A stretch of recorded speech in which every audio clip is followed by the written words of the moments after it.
네, 시사평론가 강범석 박사와 함께 진행하는 시사 적중 오늘 방송 출발하겠습니다. 박사님 벌써 7월 마지막 날입니다. 그렇습니다. 그렇죠. 예. 근데 요즘에 금년도 코로나19가 금년에 발생을 한 거죠? 그렇죠. 뭐 정확하게 발병 시기는 뭐 작년 10월, 11월부터라고 하고 예. 아마 이제 그 이상한 정체불명의 폐렴 얘기가 나온 거는 작년 12월 초니까. 그러니까 네, 우리가 일반적으로 안 거는 올 들어서죠. 올해죠. 코로나19 때문에 뭐 안 해봤던 일, 처음 당해보는 일 너무너무 많잖아요. 그렇죠. 지금 그렇죠. 근데 우리 검찰도 그래요. 생전 검찰 역사에 없었던 일이 얼마 전에 또 일어났고요. 저희도 오늘 이거를 이제 논제로 올린 이유는 파장이 너무 크다 보니까 계속 이거 얘기가 나오고 있거든요. 저희도 한번 이런 일이 왜 일어났는지 강 박사님 예리하게 분석을 꼭 해주셔야 되겠다 해서 이거 좀 먼저 올렸습니다. 우리 저 사진 한번 보시죠. 야, 이 제목 제가 드라마 같은 육탄전 하긴 했는데 사실 드라마에서도 이런 모습은 없었던 것 같아요. 아니 근데 뭐 정확히는 저거를 본 사람은 몇 명 안 되니까 못 보셨잖아. 나도 못 봤어요. 전원이잖아. 이렇게 그랬다고 하더라는 거고. 하더라. 그날 어찌됐건 뭐 언론을 이렇게 종합해서 보면 저 장면을 현장에서 본 사람은 네. 6명 내지 6명. 7명이라는 거 아니에요? 네네네. 네, 그리고 이제 아마 이게 뭐 고소도 돼 있고 감찰도 돼 있지만 네. 조사하고 수사하고 감찰해도 그 6, 7명의 증언이 다 같지 않을 가능성이 커요. 그러면은 네. 여기서 나오는 얘기가 실제 있었던 일인 건지 예. 뭐 의도를 가지고 왜곡하거나 윤색할 수도 있지만 예. 그거를 떠나서도 사람들이 보는 관점, 해석하는 관점에 따라 다 다르기 때문에 예. 뭔지는 모를 수도 있어요. 하여간에 예. 이 전해지는 얘기로는 거의 뭐 드라마 비슷하다는 얘기엔 동의를 하고 또 이게 검찰에서 대한민국 네. 검찰에서 이런 일은 처음이기 때문에 처음이죠. 이거 정말 좀 약간 네. 어느 정도 충격이기도 하고 뭔가 느낌이 오기도 하고 그렇습니다. 네. 그 영화에서 그건 본 것 같아요. 검사하고 깡패하고 싸우는 거지. 이게 사회 정의를 지키려는 검사와 네. 그 깡패하고 싸웠는데 제 그 영화 기억으로는 무승부였던 것 같아요. 둘이 신나게 막 두들겨 패다가 결국 거기 앉아서 그렇죠. 뭐 공공의적인가 그거 있던 뭐 것 같은데. 그런 거죠. 네. 뭐 얼마 전에 우리 저 법무부 장관이 예. 소설 쓰시네 그랬다가 지금 뭐 여러 가지 또 이게 뒷말도 있지만 네네. 소설이 중요한 거는 이게 네. 말짱 거짓말을 지어낸다는 게 아니라 실제 있었던 일이 소재가 되기도 하지만 실제 있었던 일이 아니라 하더라도 네. 있을 법한 그렇죠. 예. 개연성이잖아요. 예. 그리고 실제로 소설보다 더 소설 같은 실제도 있었잖아. 예를 들어서 우리가 그 소설은 아니지만 그 스카이 캐슬이라는 그 드라마가 예. 유행하고 나서 얼마 있다가 우리 조국 선생께서 또 쫙 그 스카이 캐슬을 실현을 능가하는 하셨죠. 예. 현실을 보여준 것처럼 네네. 소설은 소설 그러니까 지어낸 거짓말이라고 보면 안 되고 네. 있었거나 있을 가능성이 큰 사건을 문학적 장치로 풀어낸 거예요. 그렇죠. 그래서 난 그 법무부 장관님의 그 소설 쓰신 애가 예.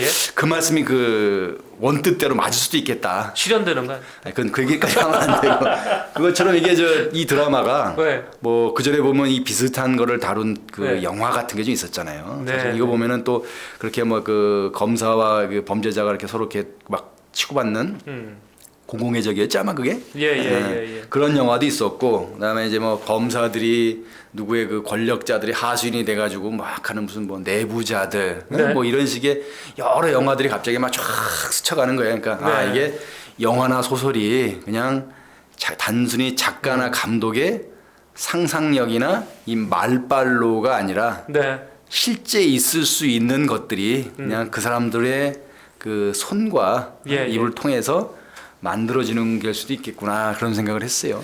예, 하여튼 요거 좀 우리 시청자들 이미 많이 알고 계신 얘기지만 간단히 말씀드리면 한동훈 검사장의 핸드폰에 있는 유심 칩 이거를 압수수색하러 갔던 정진웅 검사가 중앙지검의 정진웅 검사가 한동훈 검사장의 그 행동이 이 유심칩을 삭제시키려고 하는 그런 행동으로 본 건지는 모르겠습니다. 그렇게 주장을 합니다. 그래서 이걸 막기 위해서 몸을 날려서 그걸 저질한 거죠. 저희가 이거 평가를 저희 입으로 하긴 그렇고 우리 이럴 때 좀 입장이 곤란할 때 잘해주시는 그 교수님 계시죠? 진 교수님. 네, 진 교수님이 요 평가를 했는데 요거 하나 읽고 제가 또 박사님하고 얘기 이어갔습니다. 자, 이 진 교수님은 정진웅의 실수는 검사가 된 것이다 이렇게 얘기하고 그 나이에 소파 넘어 플라잉 어택이 가능한 분이시라면 UFC로 나가 국위를 선양하셨어야죠 이렇게 평가를 했습니다. 여기서 UFC는 미국 그 종합격투기대인가요? 예. 여기 나가서 국위 선양을 하셨으면 어떻겠냐 이렇게 얘기를 했습니다. 자, 이렇게 그 6탄전 검경간의 6탄전 왜 이것까지 지금 상황이 확대가 된 겁니까? 사실 이걸 뭐 이렇게 해석하자고 들면 끝이 없어요. 네. 예를 들어서 이제 겉으로 보면은 이제 뭐 이게 예를 들어서 뭐 윤석열 검찰총장을 뭐 밀어내거나 네. 아니면 이제 무력화시키려는 깊은 고려에서 최측근이라고 할 수 있는 한동훈 검사장을 이 뭐 검언유착이라고 하는 프레임에 넣어서 네. 사법 처리까지 해내면 뭐 윤석열 총장이 더 이상 검찰총장으로서 역할을 못할 거다라고 하는 그런 큰 구도 속에서 네. 지금 이제 검언유착 수사가 진행되고 있고 예. 그 수사의 와중에 지금 뭐 수사심의위원회에서 그 수사를 진행하는 주체들의 뜻과 기대와는 좀 어긋나게 예. 한동훈 검사장에 대해서는 수사 중지, 기소 금지까지 예. 권고를 하다 보니까 어떻게든 뭔가를 더 찾아내서 여기서 수사를 할 수가 없잖아요. 언젠가 네. 제가 말씀드린 것 같은데 그 검사들은 무죄가 나올지라도 네네. 본인이 수사한 사건은 최소한 기소까지는 해야지 자기 역할을 한 거예요. 기소까지 못하면 수사를 하다가 기소도 못하고 그냥 흐지부지 넘어가고 예. 예를 들어서 그건 무슨 이렇게 위나 누구의 판단이나 이런 이제 영향이 있어서 거기서 그만해라 정도도 아니고 뒤져봤는데 아무것도 안 나와서 이거 할 게 없습니다라고 손 터는 거는 자기의 무능함을 보여주는 그렇죠. 하나의 네. 사례가 되기 때문에 검사들로서는 성향과 상관없이 그건 어떤 검사든 그걸 원하지는 않을 것 같아. 무조건 기소까지 가려고 한다. 네. 그런데 그런 상황에서 여기서 뭐 본인이 뭐 심의가 결과가 권고가 나왔다 하더라도 여기서 말 수는 없었을 거고 뭐라도 찾아서 예. 해야 되는 상황이고 또 누구의 지금 막 이렇게 말하는 것처럼 이제 뭐 곧 뭐 이 인사도 있고 그러니까 지금 시기에 내가 뭔가를 보여줘야지 예. 그 뭐 검사로서의 자부심도 그렇고 능력도 그렇고 개인적으로 어떤 이 뭐라 그래 그걸 성공 출세 너무 예. 좀 조속한 표현이죠. 네. 뭐 그런 뭐 저런 것들이 이렇게 엉켜 있을 수도 있는데 그걸 네. 하나하나 쪼갤 수는 없어요. 또 따지고 보면은 예를 들어서 이 검찰 내에서도 보더라도 이 정준웅 부장검사 같으면은 서울지검 형사 1부라는 게 전국 모든 형사부장 중에 넘버 원이라고 그러더라고요. 그 당연히 무슨 그 검사장이든 어디 갈 수 있는 이제 가장 그 근접해 있는 분인 네. 거고 또 우리 한동훈 검사장은 아는 것처럼 아시는 것처럼 특수부 출신으로 쭉 와가지고 그 동년배들은 아직 뭐 검사장 된 사람이 이렇게 많지 않다는 것 같아요. 한동훈 검사 빠르네요. 굉장히 빠르죠. 네. 그러니까 뭐 동기들 중에는 뭐 부장 검사들도 많고 심지어 지금 정준영 검사도 대학교로 따지면은 선배가 되나요? 한 검사장이 네. 그 5년 후배예요. 와, 그렇군요. 그리고 뭐 그 시험도 물론 2년 먼저 되긴 했지만, 그러니까 특수부의 그 거의 황태자급하고 형사부의 넘버원하고 그렇기도 하고 또 어떻게 보면은 이제 이 정부 들어 최근 들어서 잘 나가는 이제 그 구주류하고 그러네. 이 새롭게 떠들어오는 여기 뭐 저 호남 출신의 뭐 순천고 출신 어쩌고 막 나오더라고. 그리고 또 지금 이성윤 중앙지검장을 포함한 저 호남 검찰의 이제 그 어떻게 보면 이제 메인 주류 아니야 주류. 그러니까 신주류잖아 신주류. 그러니까 그런 식의 구주류와 신주류. 그러니까 이게 무슨 소설 쓰듯이 그런 그 사건 자체도 드라마틱하지만 이것이 벌어진 배경을 놓고도 거의 드라마적 상상력을 뛰어넘는 별 얘기가 다 나와요. 근데 이제 처음 있는 일이니까. 그렇죠. 그러니까 그거 갖고 다 섞어서 얘기하다 보면은 너무 정말 얘기가 하찮게 너무 이게 저 졸렬하게 갈 수도 있고 또 어떻게 보면 이게 굉장히 정치적으로 의미 있는 사건 속에서 어디 한 군데가 이제 약간 이제 퉁그러져 나간 거야. 뭐 그러니까 우리가 지진 나듯이 막 두 개 힘이 부딪히고 있는 상황에서 어디 하나가 지금 팍 터진 거야. 이게 엄청난 지진이 될지 그냥 약간 미진으로 끝날지는 두고 봐야 되겠지만, 근데 현재까지 되는 거로 봐서는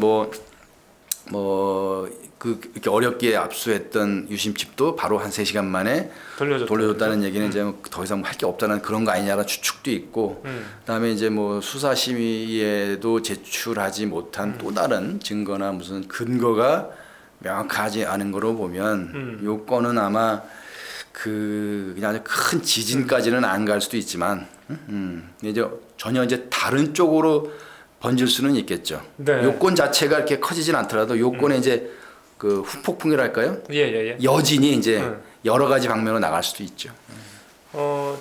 지금 보면 하여튼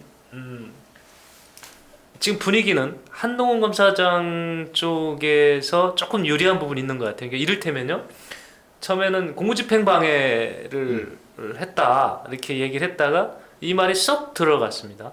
그리고 또 유신칩을 또 이렇게 바로 또 돌려주고 또 이런 분위기로 봐서 한 검사장이 또 구타는 없었다라고 한다면 이게 상대방에 대해서 좀 유리한 분위기가 아닌가 이런 유불리를 왜 따지는 이유는 이게 정당성하고 연결될 수가 있기 때문에 제가 드리는 말씀입니다. 그러니까 한쪽은 너무 무리수를 띄다 보니까 무리수를 이렇게 정당하려고 하니까 이렇게 몸이 나간 거고 한쪽은 나는 뭐 떳떳한데 이렇게 보수적으로 이렇게 좀 이렇게 응대를 이게 좀 자기가 미온적으로 하다 보니까 한 대 맞은 거고 그래서 왜 맞으면 이기잖아요. 아니, 맞은 거는 확인된 게 없는 것 같은데. 맞은 건 아니고 이렇게 밀쳤습니까?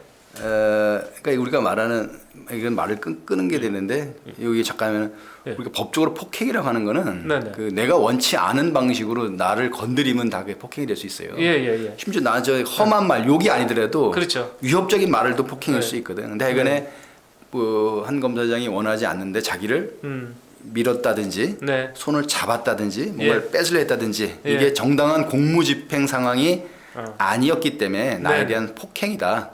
그 단순 폭행이 아니고 본인은 이제 피조사자 내지는 피의자잖아요. 네네네. 그리고 이제 그 정준영 부장검사는 조사는 수사팀장이고 그 수사 주체가 피조사자 내지는 피의자에 대해서 폭행을 했기 때문에 이거는 독직 폭행이다. 단순 폭행 정도를 넘어서 그렇죠. 독직 폭행이다 이렇게 주장하고 있는 거죠. 예. 그러니까 이런 분위기로 해서 지금 검찰이 그동안 수사심의에서 안건 심의를 받던 8건을 다 심의 결정대로 해줬잖아요.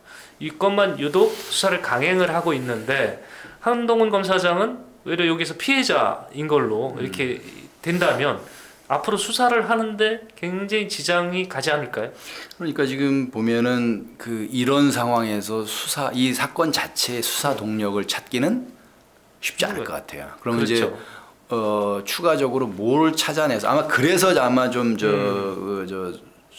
정준영 부장검사가 좀 무리해서 압수수색을 했고 본인이 직접 참여를 했고 심지어 본인이 나서서 물리력도 행사했다라는 이제 추측들이 나오는 건데, 그러니까 이거 말고 뭔가 비장의 카드가 있지 않는 한 한동훈 검사장을 검언유착의 그 강요 미수죄에 뭐 공동 정범이나 이런 걸로 이제 기소하는 거는 쉽지 않을 수도 있는데, 그러면은 이제 이 사건의 출구를 어떻게 이제 찾을 거냐, 출구 전략을 어떻게 세울 거냐에 대해서 고민이 있는 것 같아요. 그래서 뭐 여러 가지 이유가 또 있을 수도 있는데 이제 아마 그러다 보니까 원래는 어제 하기로 돼 있던 이제 검찰 인사가 미뤄진 것도 이러저런 것들이 좀 같이 고려된 거 아니냐는 얘기도 있는데 저는 이제는 출구 전략이 좀 고민스러운 상황 아닌가 싶어요. 네. 이제 검언 유착 수사가 이제 출구 전략을 걱정할 정도 상황입니다. 그러면 이게 반대로 권한 유착 쪽으로 수사를 갈 수 있을까요? 현재까지는 그거는 뭐 힘으로 밀어붙일 수 있을 겁니다. 근데 그 역시 또 명백한 증거가 있는 것도 아니니까. 또 그런 문제가 있겠네요. 왜냐하면은 지금 상황에서 누가 예를 들어서 지금 언론 보도에 의하면 그게 이제 KBS 기자하고 뭐 중앙지검의 핵심 관계자가 무슨 뭐 이렇게 대화를 하고 그거에 의해 가지고 뭐 보도도 나오고 뭐 정정 사과 보도도 했다 하는데. 누구라고 사람까지 대충 뭐 말이 나오지만 그 사람이라고 특정해서 그거를 조사하거나 입건하거나 조사하거나 혹은 수사를 해서 기소하거나 이거를 할 수 있는 주체가 지금 대한민국에 있겠어요? 지금 검찰이 할 수 있겠어요? 그러니까 지금 예를 들어 대검에서 대검은 수사 능력이 지금 있는 것도 아닌데 대검에서 서울중앙지검의 핵심 관계자를 누가 조사를 하고 누가 입건을 하고 그거는 언론 취재도 안 될 거고요. 그다음에 취재 정도 해가지고 근거 없이 보도 잘못했다가는 또 그것도 또 법적인 문제, 사회적인 문제가 되기 때문에 이거는 이제 나중에 뭐 내부적으로 뭐 양심 선언이든 무슨 뭐 근거 자료가 이렇게 뭐 새 나오지 않는 한 그 역시 아마 그냥 논란으로 남을 가능성이 크죠. 예, 지금 사건이 처음에 우렁차게 출발했는데 이제 자꾸 갈수록 이상해집니다. 자, 이 상황에서 미통당 특검하자라고 이렇게 얘기를 하고 있는데 나는 요즘에 미통당이 뭔 얘기해도 믿을 수가 없어요. 왜냐하면 대지를 못하니까 안 되잖아요. 이것도 안 되겠죠? 그렇죠. 뭐 우리 국민의 선택이시니까 국민들이 네. 하여간에 그 역사상 유례 없이 예, 그냥 큰 그 의석수 차이를 주셨기 때문에 예. 뭐 그거에 대한 거는 뭐 방법이 없을 겁니다. 어. 근데 뭐 주장할 수는 있겠죠. 예. 그리고 주장할 필요도 있고 왜냐하면 이제 이게 그 마찬가지로 지금 뭐 예를 들어서 검언 유착에 대해서 뭐 지금 뭐 출구 전략 뭐 이런 걸 승패로 따지면 안 되지만 네. 이렇게 해가지고 누가 유리하다 불리하다가 아닌 게 그게 결과적으로는 그 이득이 되고 이득이 안 되고는 다른 차원에도 걷어질 수도 있어요. 하여간 중요한 거는 사람들한테 뭔진 모르지만 검언 유착이라는 단어는 남을 거고 뭔가 검찰이라는 조직에 대해서는 뭔가 약간 좀 피해자라기보다는 뭔가 부정적인 인식이 또 한 번 더 칠해진 건 맞아. 네, 네. 그리고 뭔가 모르지만 하여간에 뭘 저기 좀 바꿔야 된다더라 하는 거에 대해서는 그거 바꿔야 될 수도 있겠네. 뭐 이런 식으로 사람들이 반응이 나. 사람들이 깊은 내용을 잘 끝까지 쫙 쫓아다니면서 알진 않아요. 근데 나중에는 그냥 흐릿한 기억만 남아. 모호하고 흐릿하게 그 저기라죠 무슨 회화 용어로 하면 블러 처리한다 그러잖아. 네, 선이 예. 명확하지 예. 않고 이쪽인지 이쪽인지 명확하게 쓱 넘어가는 거 있단 말이에요. 근데 예. 그런 식으로 보면은 이 검언 유착에 대한 거, 한동훈에 대한 거, 무슨 뭐 윤석열에 대한 것들이 조금 지난다면은 어떤 식으로 보일지. 결과적으로는 이 뭐 예를 들어서 미래통합당을 지지하거나 이 현 정부에 대해서 조금 부정적인 사람들은 자기들 나름대로의 생각을 좀 더 공고화시키는 그 역할을 할 거고 네. 마찬가지로 민주당이나 현 정부에 대한 지지자들의 경우는 이 건을 통해서 뭔가 있었는데 이 잘 못 파헤쳐서 그 진실을 못 밝힌 그럼에도 불구하고 저 사람들에 대해서 뭔가가 있는 사람들 계약해야 되는 사람 이런 식으로 또 강하게 또 자기 신념들을 강화시킬 거예요. 지금 이런 사안들이 딱 그 객관적인 자리에서 뭔가가 시시비비가 가려지고 진실이 나타나면 아 그랬었구나 내가 잘못 알았구나 아 내가 생각을 바꿔야 되겠네라는 식으로 영향을 미칠 가능성은 별로 크지 않고요. 네. 각자 진영의 자기의 기존 신념과 확신을 더 강화시키는 이걸 학술 용어로 하면은 집단 극단화라고 하거든요. 어? 그룹 폴라리제이션이라고 그래가지고 자기 확신만 자꾸 강화시키는 거예요. 예. 뭐 이게 있었으니까 뭐 이 난투국이 있었으니까 검찰 개혁을 더 해야 돼. 그렇게 가는 사람. 그렇죠. 예. 이게 있었으니까 참 웃기도 않지만 이게 참 저놈들 참 웃기는 사람들 아니야? 이게 또 가요. 네. 아 이게 뭐가 이게 시작은 그렇고 끝은 이렇고 옳은 건 이거고 틀린 건 이거 아 따져 보니까 종합적으로 봤을 때 이거는 누가 좀 잘못했으니까 아 이쪽에서 이렇게 하면 안 되겠네 라는 식의 얘기가 설 자리가 점점 없어져요. 저는 아까 그 의석수 얘기하고 우리 국민 얘기란 거는 그 국민들에서 무슨 뭐 불만이 있거나 뭐 잘못했다는 게 아니라 이 국가 전체 대한민국 전체가 이 양쪽으로 점점 갈라지면서 중간이 없어지는데 중간이라는 게 그 무슨 뭐 저 이 기회주의자거나 이게 아니라 이 여지를 두는 거거든요. 예. 일종의 그 자동차라면 범퍼고 못 따라오면 버퍼존 같은 거 완충지대가 있었는데 완충대가 점점 주는 거예요.